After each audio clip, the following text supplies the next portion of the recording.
জয়নগরে বিধায়কের পরিবর্তন চাই পোস্টার, দুর্নীতির অভিযোগে চলল রাজনৈতিক পারদ। আসন্ন 2026-এর বিধানসভা ভোটের আগে দক্ষিণ চব্বিশ পরগনা জয়নগরে পোস্টার ঘিরে রাজনৈতিক বিতর্ক ছড়ালো।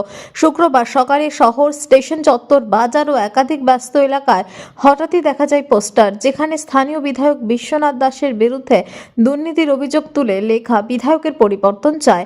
পোস্টারের নিচে সৌজন্যের তৃণমূল কর্মীরা উল্লেখ থাকায় শাসক দলের অন্দরে ভাঙনের জল্পনাও জোরদার হয়েছে।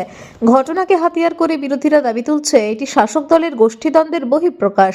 বিজেপির নেতা উৎপল নস্করের অভিযোগ, মানুষের ক্ষোভ থেকেই পোস্টার পড়ছে। পঞ্চায়েতে টাকার বিনিময়ে পদ বন্টনের অভিযোগও তোলেন তিনি। সিপিএম নেতৃত্ব বলছে পোস্টারের ভাষা থেকে স্পষ্ট দলের ভেতরে অসন্তোষ তৈরি হচ্ছে। যদিও এইসব অভিযোগ সম্পূর্ণ অস্বীকার করেছেন বিধায়ক বিশ্বনাথ দাস।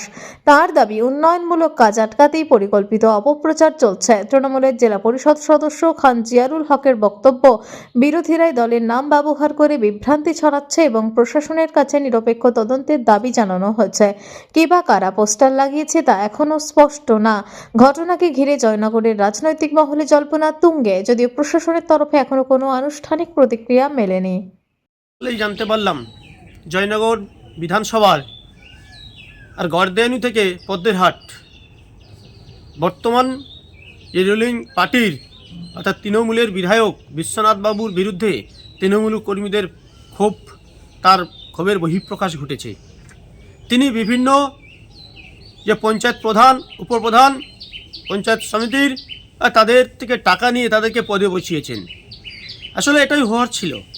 উনি যতই একজন শিক্ষক মানুষ হিসেবে তার তৃণমূলীকরণ হওয়ার চেষ্টা করেছেন, নিজের শিক্ষার জলাঞ্জলি দিয়ে নিজেকে যেভাবে তৃণমূলের নেতা হিসেবে বহিঃপ্রকাশ করার চেষ্টা করেছেন, সেটা আর মানুষ নিতে পারছে না। তৃণমূল কর্মীরা তো তার বহিঃপ্রকাশ দেখিয়ে দিয়েছে।